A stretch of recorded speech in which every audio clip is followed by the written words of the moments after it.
Happy Monday, ladies and gentlemen. I hope you had a fabulous weekend. We're here at Park Inn by Radisson, and you're watching Living with Us. I'm your host, Sharon Mundia. Now, as we start off the week, we thought to invite someone who's beaten the odds and broken glass ceilings. Her name is Emma Miloyo, and she's an architect, one of the leading architects in the country. Let me just read out a couple of things that show up as a part of her bio. Listen to this. She is the first female and currently outgoing president of the Architectural Association of Kenya. She's an Eisenhower Fellow. She's been twice named top 40 under 40 in the country, co-founder and director of Design Source, co-founder and director of the Kyoto School, a mother of 3 beautiful children, all under the age of 8.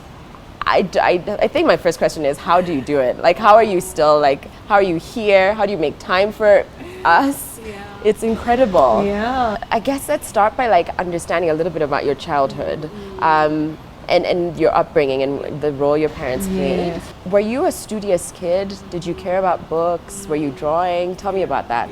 Well, for the most part, in my early years, I was brought up by my grandmother somewhere far away. Okay. Not in Nairobi? Not in Nairobi, in a place called Kapsara. Yeah. Part of my TEDx talk, big joke, it's somewhere in Cherangani, very, very far off, clearly, nowhere near Nairobi. So then I grew up with, then I moved to Nyeri, and I grew up in Kagumo, where all policemen are made, speaking fluent Kikuyu, and then found my way eventually to Nairobi. And of course, early years I was fun-loving, as any child should be, running around, carefree, as we used to be in those days. And yeah, generally, I think around 10 I did become a bit of a studious, child who liked to ensure I did my best. And I guess that's been sort of the story of my life, And was that something did something change at 10, or what happened at 10 for you to be? Not really, I just think life dawned on me, I guess, and realized I need to get a little bit serious. Yeah. You said that your grandmother played a big role in raising you. Yes. What would you say was like an imprinted value, something that stuck with you and stayed with you as you went through knocking down all these doors? And actually, I've never thought about it, but when you ask now, I realize that part of me realizing as a woman I could do anything comes from a long lineage of my mother, who was a maths lecturer, advanced math in a college, university, only 2 female architects on a faculty of mathematics. Wow. And my grandmother was farmer extraordinaire, tea and dairy farmer, matriarch farm, the one who ran the farm, ran the household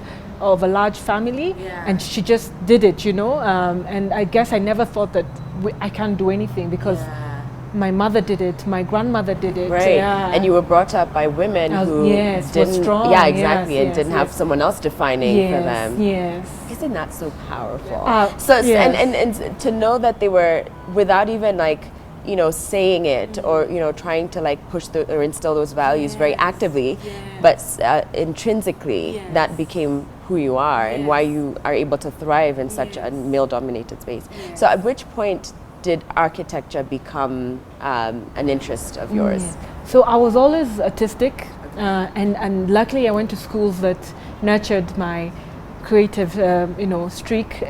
And so I was always drawing and doing something and excelling at art. And so my art teachers were a big part of that in terms of just finding my space and me realizing very early on I wanted to work with my hands. I wanted to be able to see whatever I created and experience it rather than, doing reports and pushing paper. So from very early on I knew that's what I wanted to be a creative. And sort of in high school is when I realized that we say that, at least as architects, that we are the ultimate creatives, Really? Yes. Can you break it down a little bit more? What do you mean the ultimate creative? Like most architects can do graphic design, can do fashion design, and we're sort of different kind of creatives because we're scientists and we're artistic as well. So we're kind of odd, like nerds who have an artistic flair. Interesting in that sense. So that my high school teacher said, if you're going to be in a creative field, you need to be an architect, and I started, just thinking about that, and I always loved from a very young age.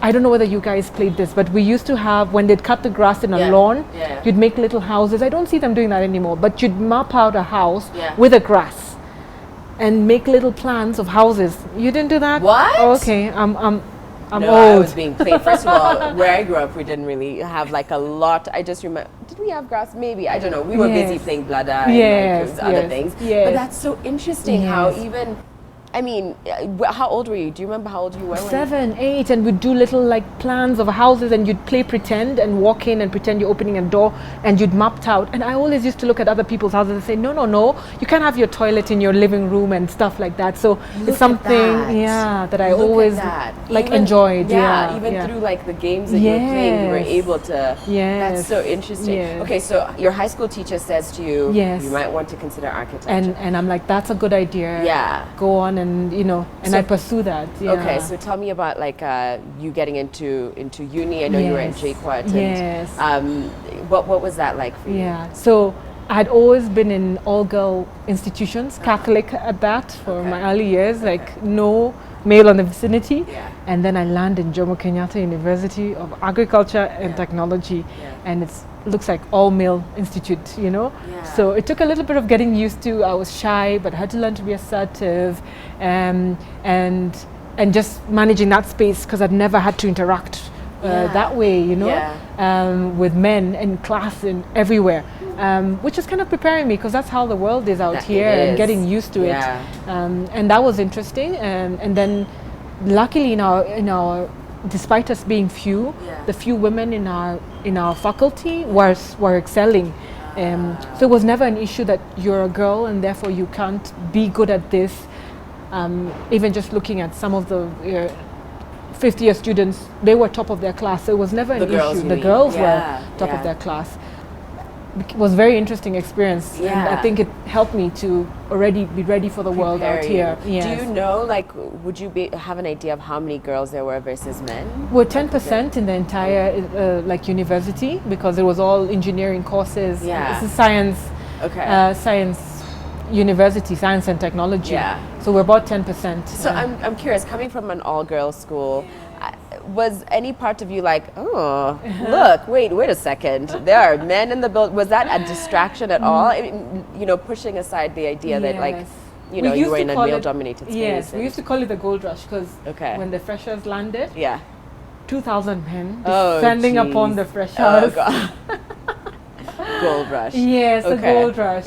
So you had to be assertive, because they were swatting you're swatting them away, and when it came to the teachers as well, did you find that that they were supportive and accommodating and almost like holding you to your own to the same standard as the men? Was it? I felt that way, especially in our university. I know it's not always the case, but I did feel that in our university, the fact that you're a girl was never an issue to be picked on or to feel like you couldn't perform. They expected the same. They expected the best from us, and we did thrive. And that was part of it, that the lecturers never talked down at us or gave us the impression that we were not meant to be in that space. Or let me talk to the men now.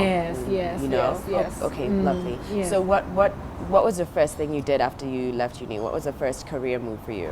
So I joined an architectural practice and straight onto construction sites and supervising and sometimes being the only woman on an entire construction site with workers everywhere. And in that moment it was a bit odd, but I think it was good that I'd gone to a university which didn't have that balance in a sense. So I wasn't entirely awestruck in a sense by that whole experience. But I'm happy that has changed over the years, and even now we have so many female construction workers on sites, and it's phenomenal. When I go there, I'm always so excited when I see someone fixing the steel, and I'm like, oh, you go for it, because you don't know how it is. Like 10 years ago, I was the only female on the site, and they'd call me Bwana Architect, because they'd never, known what to call a female architect before. So I understand how for you it was a little shocking, you know, and having to navigate that space as a woman. Yes. I'm curious if it was shocking, if you could see in them a kind of surprise absolutely. that, oh,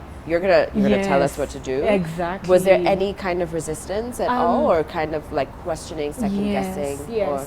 that's been there, but it hasn't been the dominant emotion I interact with first. In fact, the novelty of it is like, wow, a female architect, even in the boardrooms, you know, like, wow, this is really cool, you know. Of course, I've had one or two incidents that did a bit of male chauvinism and all that, but that's life, and you learn to deal with that, and it shapes you and helps you to know how to deal with the next situation. But interestingly, I found that men will support you and have supported me throughout my leadership journey, and even on sites.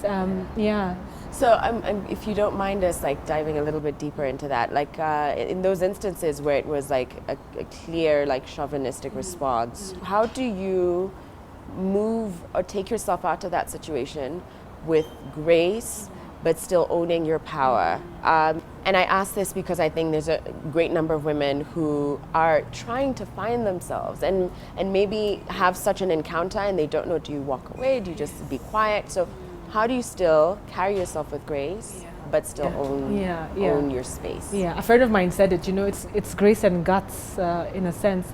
So I didn't have to shout at this gentleman because he was older than me, and when you're shouting with someone, one would tell the difference. So I don't need to shout, or, you know, but at the end of the day, I know I have the tools with me because I'm in charge to deal with this situation, or I can get to someone with the tools and the person in charge to deal with this situation. I don't need to be in a verbal, exchange with you. So I never engaged in that, and I'm, in that whole situation, it's always grace, but knowing that you actually have to deal with that situation so that it does not repeat itself, not for you and not for other women who come after you. And even other women in the room watching you and knowing this is how to deal with a situation, you know. Put him in his, tell him that this is not right, but do it respectfully, even if he's screaming, and say, you're out of order and what you're doing isn't right. Full stop. You don't need to say any more. But deal with it. Take action, the necessary action.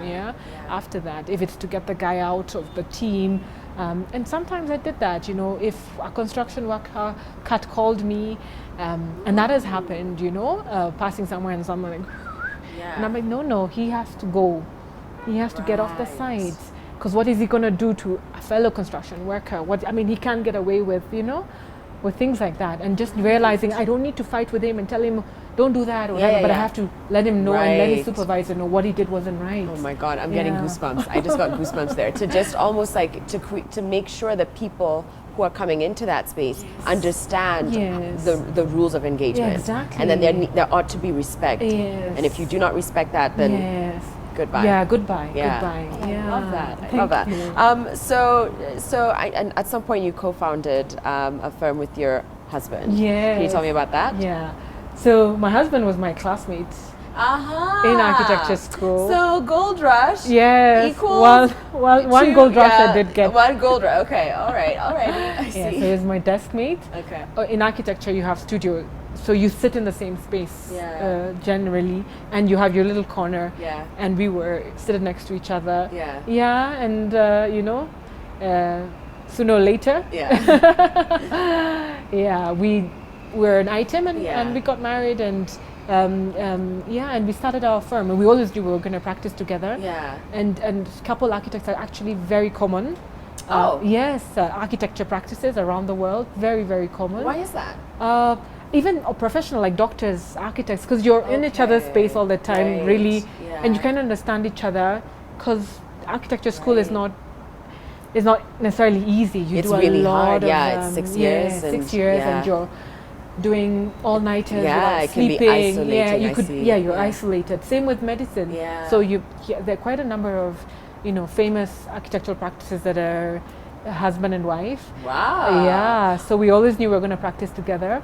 And we founded Design Source. And it's been 12 years of working together, and people are like, okay, how did you do that? And I'm like, That was going to be my next question. We've got to take a break, but Yes. when you come back, I'm definitely going to ask Yes. that, Yeah. and then I'm going to ask how you got to be president of Yes. AEK, which is Yes. incredible. Thank First female president. Yeah, thank We'll you. be back in a moment, ladies and gents. Welcome back, everybody. We're at Parkin by Radisson, and I've got Emma Miloyo, who, by the time you're watching this, will have done her TEDx talk. So we're getting a little snippet of what it is that she talked about, and I guess what she was sharing with the audience. Before the break, she revealed that she met her husband in uni, and they started this firm together, an architecture firm. It's been 12 years, and I've got to ask, how is it like going from work to home to parenting with the same person, with the same man? How was that? Have you? Well, was that easy? Yeah, I think like the best business to run is with your partner. Really? Yeah, you kind of, yes, you have to deal with challenges, but there are challenges in every sort of scenario you would be in. And I found that first of all, the basis and foundation of our relationship, we were in school together, so we were always in each other's space. So we got over that you're always in my space. Look, you again. We were over that by the time we're starting the practice. And the nature of our work is that we're not seated at a desk. It's probably 2 hours on a desk. I'm on a site the rest of the time. I'm going to meet a client. I'm coming for an interview. So we're not in each other's space that much, but we kind of then understand each other and each other's stresses. And I have someone who really is looking out for me to bounce off ideas, to bounce off challenges I'm going through, whether it's at work, and I'm like, what do I do? This has happened, Even when I talked about a man, in a boardroom situation being, condescending. Yeah, exactly. And I have my husband, and he knows the whole circles, and he understands, like, no, this is how we're going to do it, So it's always been just, I have someone always looking out for me, whether it's at work, whether it's at home, and we understand, and he knows, like, even with my leadership journey, he's been able to be there for me because he understands, and he sees the, behind the scenes sort of scenario, and he's able to support me. So I guess that's been very, very important. And I think the trust is so much better in a business when there's no issue here, It's so much easier to run a business. And as you were just speaking, I was just thinking, what a great thing to have a man who's not scared to have such a powerful woman standing next to him, an empowered woman. Yes. And the interesting, just if I can jump in, the interesting thing to be empowered, and this is something that even in the TEDx talk, one lady talks about, that we need the men to actually be there and be on the table for women to be able to be empowered. You're only as good as the relationships in your life and people who have let you be, whether it's your parents, whether it's your father, and we're in a patriarchal society, whether you like it or not. If your father decided that you were not going to do A, B, C, D, that's how it is. For all the empowered women out here, there's a man who's pushed them or let them be, and didn't try to dull their light in any way. Because they would have been able to, because they'd get away with it anyway. And like, you're not going to do that. Exactly. You're not going to be, A, B, C, D. And the society we're in, they can get away with that. Only very few people can break away from that. So tell me how you got to be first female president of the AEK. How did that come to be, and how did that make you feel when you got that role? How I got in, by the time I was the president, there's been many years of working on councils and doing a lot of things. So initially I got into AEK leadership because I wanted to, be a change agent and just be enough about complaining and just going in there, rolling up my sleeves and saying, this is how I want things to work, this is how I want the city to work, this is how our country should look like, and this is a space I can influence and I can be part of and have an impact. So that's how I got into it, and my husband was like, you know what, this is the time, run for it, because this is the time for women, we want to make a change, but actually if you go and do this, people will listen, because it was a time of the new constitution and all that, and everybody was so conscious about women leadership, and therefore I went for it, was in the council, and somehow, I don't think I got in saying I wanted to be the AEK president. I got in saying I want to make a change and to have impact and to do things the way I want, to do things right. And somehow found myself saying, okay, I can do this, you know, I can lead people, I can influence, I can change things. And then it just went on from there to different leadership positions and people encouraging me on. And again, AEK is a 90% male institute. Yeah. So it was the men cheering me on, the men and the women, Yeah. but the men mostly, because again, Right. they could have said, no, we're not going to have a female Yeah. president because, Right. you know, this is not your space. And anyway, we're 90% men Yeah. in terms of membership. Yeah. But they actually were some of my biggest cheerleaders. Yeah. And even my predecessors all had a part to play in my becoming the president in terms of just cleaning up the systems and making it easier for a woman to run and ensuring things were right in a sense. Right. Yeah. You're also an Eisenhower Fellow. Yes. Can you explain what that is and what you do Yes. as a fellow? Yes. So Eisenhower Fellowship it was started in the U.S. by President of the U.S. who had taken them through the Second World War, Eisenhower, Dwight Eisenhower. So it's been running since the 50s, but it brings world leaders in different spheres together, all in Philadelphia, and we sort of exchange ideas, go around the United States, seeing what other institutes in our spheres of influence are doing, and just learning from that, and all in a bit just really to make the world a better place and ensure that, you know, we're all working towards world peace and all those nice things. But the most interesting thing about that is interacting with leaders from around the world and realizing, you know, we're actually all the same. Some of my best friends now are women from Saudi Arabia who I never thought, an engineer who's on an oil rig out in the desert, and she's a Saudi woman who was the most, you know, assertive woman in our cohort, in the sense of just the most fitness, you know, fanatic, out in the park doing, and I'm like shattering all stereotypes I'd ever had of a Saudi woman. And I think that's just been phenomenal in terms of that journey and realizing everybody has something in them. Just unwrap them and don't think about the cover that they come in, and that's been really like powerful for me. Yeah. So I mean, you seem to have hit all sorts of like you shattered glass ceilings time and time again. You seem to be very assertive, very self-assured, and success, even though it looks easy, I know it can't have been as easy as you're making it seem. Like you just joined and they were supportive. I don't think it was as easy as you're making it seem. But you've had, you know, a good amount of success, a good taste of success in your life. What would you say success means to you? What is success to you? I think success is not a destination in itself, you know, like now I'm successful, or now, we're always in pursuit of that success, and it's not, for me, it's not maybe personal, it's what I'm doing and how I'm impacting the world around me. So when I got to AEK, it wasn't to be necessarily the president, but it's to see things run in a certain way in our city and in our built environment. In my practice, it's the same. It's just ensuring that we're having impact, positive impact in the world. And the rest is details and hard work. You know, the rest is details, whether people recognize you or say, oh, you've broken glass ceilings. I didn't go, okay, for the AEK intentionally at one point, I was like, you know this, I'm going to do this so that other women can come through intentionally and saying, I'm closest to this, I'm going to do it whether I like it or not. So there's a bit of that.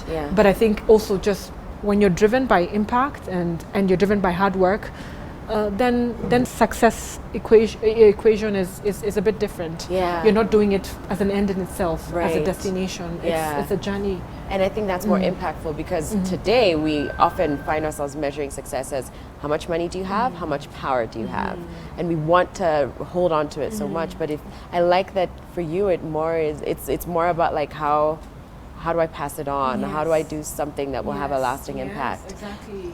So when it comes to your firm, given that it's such a heavily male-dominated space, and sure it's changing, but it's still majority male, do you have certain processes in place that sort of help account for making sure that more women can be in this space and find themselves in this space with a little bit more ease? Yeah. So something that I did, because we had once I had a female intern in our office, and we had a conversation, and she's like, okay, this is one or two struggles I'm going through, and I'd like to come and talk to you with a few of my friends. And I thought that was the moment I realized we needed to kind of come together as women in this industry and just share our journeys, or share things that we've learned on a platform that was, that we were actually actively mentoring other women, and hence the Women in Real Estate. It's called WIRE.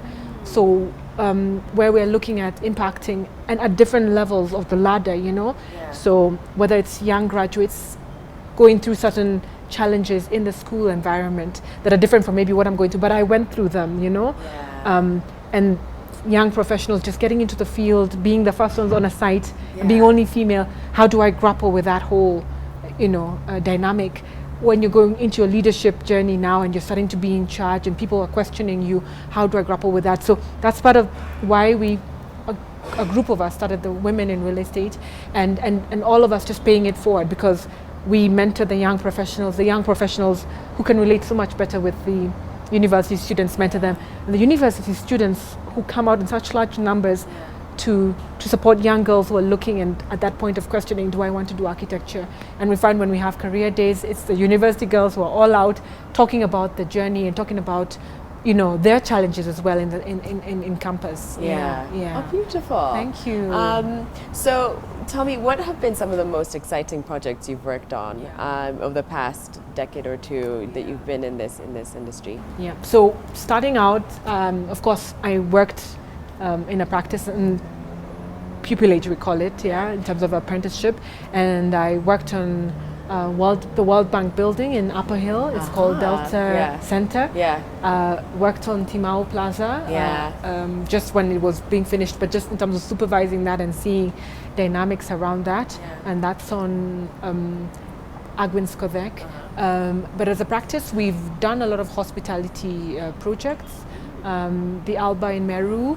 Yes, we did the interiors for that. Interiors. So our farm is 50-50 interiors and architectural, and we take on some interior projects. So we did the interiors for Alba. And that was very exciting. So we found ourselves in that hospitality space. We're doing Taidi's hotel in Nakuru. What's it like balancing all these roles, all these, if you're the president of the AEK, which you've now just stepped down from, but when you were doing that, you're an Eisenhower Fellow, you've got your own firm, you've got this WIRE project, you've got the Kyoto School. How did you wear all those hats? And still have great skin. Do you even have foundation on? I do. Oh, it looks like you. great skin. Thank you. How are you doing it? Yeah, well, I like to say that balancing is not a noun, it's a verb. Okay. You're constantly shifting, and just like how a tightrope, when you see someone walking the tightrope, they're always doing this, So I find myself, this is no perfect place where you say, I got it, I'm balancing and this is where I am. No, it's just constantly adjusting and ensuring, you're checking yourself and saying, okay, now I need to refocus on this, I need to refocus on that. But I found, of course, we both run our business together. So like what I was saying, like having your partner in your business has been just very, very impactful in terms of me being able to do a lot of the other things. And waking up and starting work at 5 a.m. really helps, like getting 2 hours in of non-interrupted time and just focusing what they call deep work, like just getting it done, because the rest of the day we'll just be running around with the meeting and the like. So I found that almost timetabling my life and saying this thing is going to be at this time and this is my slot, like just like a school, so this institution gets this block of time and this block of time and this block of time, and that I found helps. But really just waking up with the birds. Yeah. 5 a.m. 5 a.m. and time management. All right. Okay. Yeah. We've got to take a break. We'll be right back with more from Emma. Welcome back, ladies and gentlemen. If you're just joining us, you've missed out on a great conversation. I've had Emma Miloyo here, and she's broken down her career trajectory, her path, and how it's been a balancing act. And I was just asking you before the break, how do you juggle all those things? The one thing I didn't talk about, which we're about to dive into, is she does all those things, right? Like president of the AEK, Eisenhower Fellow, runs certain projects like the Wire project that you were talking about. And you're a mother to 3 children under the age of 8. Yeah. So what's motherhood been like for you? It's been great. I have lovely children, and it's been a wonderful journey, seeing their little personalities come to life. We've got a little architect, we've got the doctor. Really? Yeah, we have an architect. We can see it. He's drawing. He's drawing. Okay. He says, I love architecture. And Okay. Yeah, we can see that. Following in mommy and daddy's footsteps. Exactly. So, Yeah. Yeah, the firm succession plan. Yeah. We you're got good. it. And you've got 1 boy and 2 girls. And 2 girls, yes. So given that we've talked a lot about women in this space, in a heavily male-dominated space, what are some of the values that you're trying to actively pass on to your daughters when it comes to them being able to own their own space in a patriarchal world and navigating it as best as possible? Luckily, their personalities are already they are so assertive. Yeah. They own the stage when they're on stage. Yeah. Or they're already assertive. So it's just nurturing that, and not, in a sense, sometimes people do that to girls. Like, no, you're not supposed to be like this. You're not supposed to talk like that. You're not supposed. Shh. Yeah. Cutsy and zip it. Yeah. So just encouraging what is already there, and you find the little girls are so aggressive and feisty, and just encouraging that spirit, and also love it that they never feel out of place in a room where they're boys. So my 7-year-old loves football, and she can play her game, and she has no problem playing on a team where everybody on the pitch is 21 boys, and she's the one only girl. Yes. Look at that. Yes. And sometimes she scores, and the boys are like, "Oh my God, you let a girl score!" And I'm like, "Yeah, teach them, show them." So it's also seeing that even my boy never sees in his sister a bit of that, like she can do what she wants. If she wants to play football, she's gonna play football. But I think also just in terms of seeing the two of us, my husband and I. Also is mirroring and sort of showing them what the world should be like, and modeling that for them, even for her, and what a father should be. And he's a great dad, so, and always just cheering them on, because there's a big connection between fathers and their daughters, and what they say that fathers are the first men that the daughters fall in love with. That's your first love. And learn how a man should treat them. So exactly. So beautiful. And I love also, even for your boy, he's like growing up seeing and knowing what it's like to be around empowered women. So when he's around women who are shining as bright as they as they can, he's not insecure or trying to minimize that in any way, which is great. So earlier we talked about Women in Real Estate Wire, which is a philanthropic project you've got, but I know you're also involved in one other project. It's the Expomarian, did I pronounce that right? Yes, Expomarian Education Trust Fund? Yes. Can you tell us about that? Yeah, well, that, in terms of my former school, my alma mater, is Kenya High School. And Kenya High School is very, very interesting also, because it's national school, so you get children from everywhere, which is phenomenal actually, in terms of making you see, again, like I said, shattering stereotypes, and you don't have to be from the same background or the same geographical location to get along with someone. But really what matters is what is in people's heart, and that taught me, that's what I learned in Kenya High School. You'd be best friends with someone from Lamu, or for someone from Marsabit, and it didn't matter that you are from, Nyeri. But just what we learned from that school was so phenomenal. So a couple of us, with a good friend of mine, started this Expomarian Fund in terms of just giving back to needy students in Kenya High.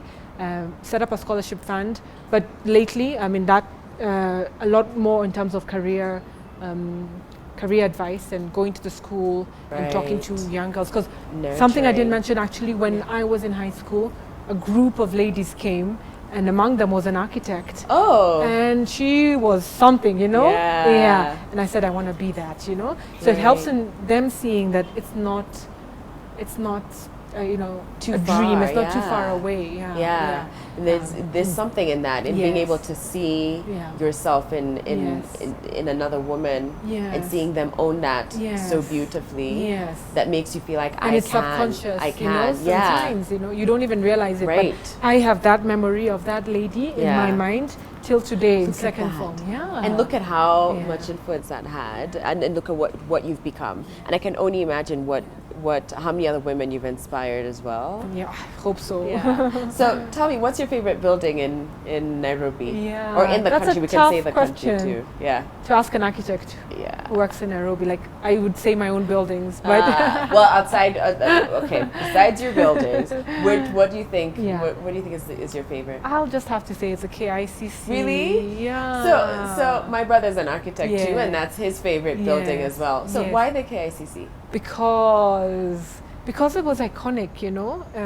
It's iconic in terms of you saw it. It's still on the silhouette of. It's not the tallest building, but still on the silhouette of Nairobi when you draw Nairobi, and then just how it responded to so many things. Like until to date, when you go inside the interiors, the interiors are still awe-inspiring, you know.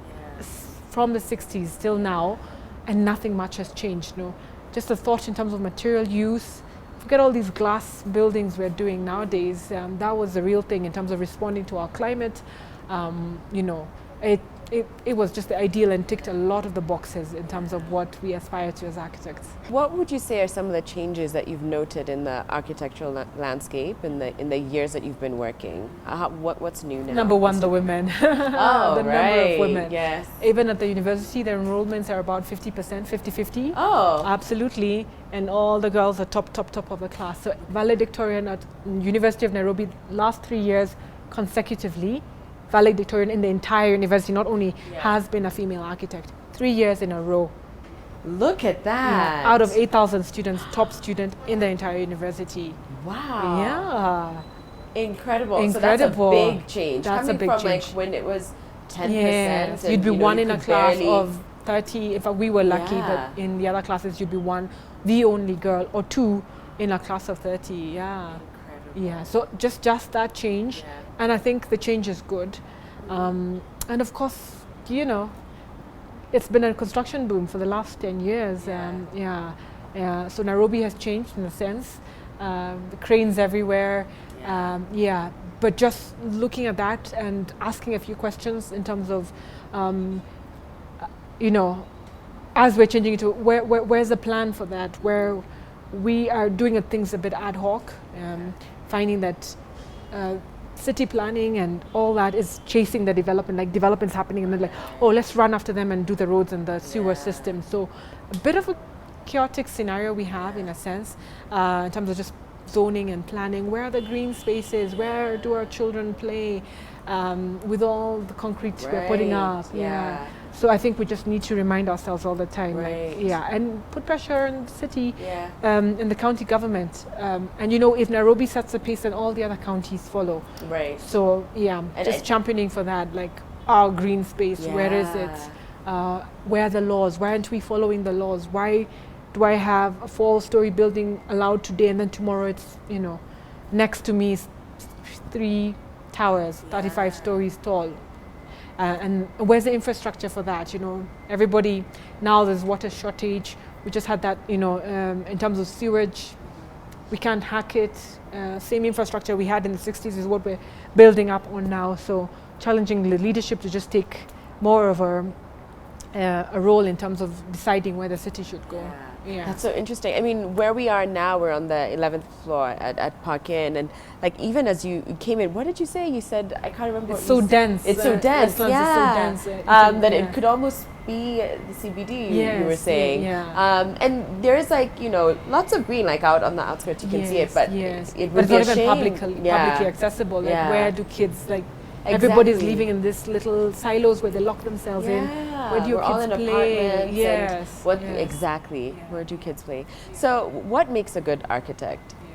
Well, funny thing, if you had asked me that when I just graduated out of university, I thought the one who can draw the most beautiful building. Okay. And after practicing for 10 years, architecture is not as much about drawing as I thought it was. And nobody tells you this in university. It's a lot about leadership and managing people and managing relationships and managing expectations of the client, being responsive to the client, listening to the team, being a problem solver, a creative thinker, which I guess education does help you to do that, because it's design thinking. It's about, there's no one solution, even in a class. When we were all given a 2-bedroom house to design, if we were 40, we'd have 40 different solutions to the same problem. And that's kind of powerful in a sense. So coming out here and realizing that's what architecture is about. It's problem solving. It's looking for, a client comes to you with a problem that they want a solution to, and how do you listen to them and give them what they want, how you're empathetic, and how do you get everybody and rally everybody to do that on time. Yeah. On time. I like how you just threw that in there. On time. And what would you say are some of the challenges that were unforeseen when you were coming in? What is it that that you didn't anticipate? Like I just said it, like like managing too. teams, and you learn that on the job. Nobody teaches you that in school. You learn it on the job. So managing people, managing contractors, and knowing how to assert yourself, but doing it respectfully, you know? And getting the job done. Right. Yeah. On time, as you said. On time. Obviously, you are a woman who's had their fair share of power, right? Being the president and being named top 40 under 40, for instance. How do you think in any way it's changed you? Has you know, being able to sort of hold these roles and hold your space in these roles, has it changed you? Absolutely, absolutely. How so? I was a pretty shy, little girl or young woman. I was shy. I couldn't stand on the stage and speak to anybody to save my life. But because of what I was doing, I had to quickly learn and realize, you know, if you're going to impact people, you have to be able to speak to them. And I think that's, in a sense, first of all, just being assertive and realizing that when you need the job done, you have to get the job done. So that has changed me, but also just realizing, in a sense of self-awareness, I don't think I got into it thinking I'd be president, but then learning myself and realizing, gosh, you've got it in you to influence people and to rally teams around you and get loyal people to get stuff done, because it's all about teamwork, you know. Even anything that we've ever done, anywhere, whether you're a vision bearer, I always say, and you're just driving the vision, but you need all these people. So you need a lot of soft skills as an architect and as a leader to rally people and buy in on your vision and get them and convince them, you know, this is where we're going. Come on, because I can't go alone. If I go alone, and then it doesn't make sense, and I can't even do it alone.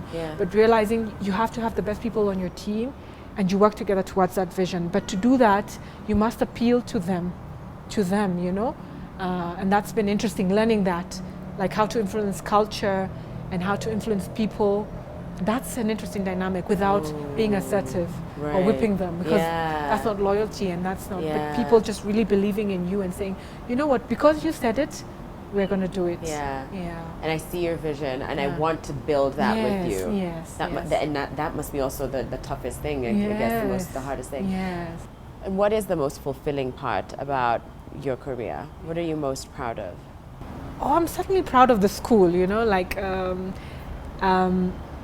and being first female president, because that was so important in terms of just letting other women know. And what's a very good statistic for me, when I came into the leadership of the AEK, for example, on the council, I was the only female on that council.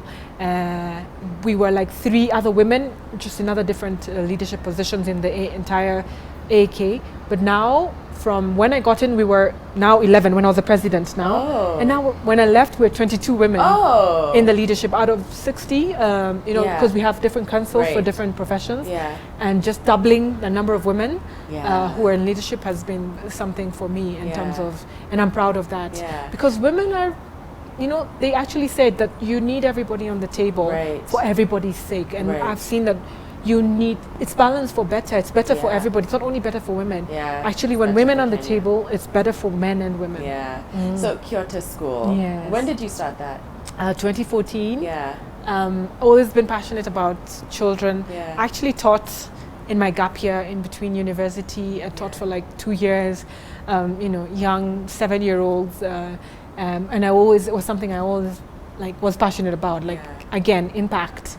These, you know, Nelson Mandela says education is the most powerful weapon you can use to change the world, and just realizing these are people who can change Kenya and catching them young in a sense. So always been passionate about that. Even through my university, that was my, like what we call the final year thesis on how buildings impact learning. So it's my 2 worlds coming together. And that was 2014, and that's why we started the school. Like, we really want to change so many things about the country, and we feel that the children are just the most phenomenal people. If you shape them, they can do so much. Oh, absolutely. Yeah.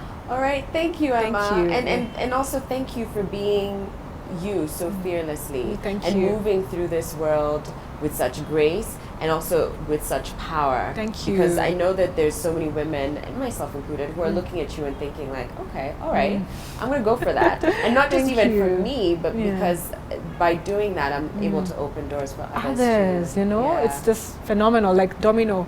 Exactly, a domino effect. Thank you. Thank you. Thank you for having me. Oh, it's a been- pleasure. Thank you. It's a pleasure. And thank you guys for watching too. I hope you're leaving the show feeling inspired to take on the day, and that you have a great day and a great rest of the week. Thank you to Park In by Radisson. As usual, we'll be back here tomorrow, 8 a.m. sharp. So I'll see you, right? I better see you. For now, keep it locked on NTV, and have a great day. Bye, everybody.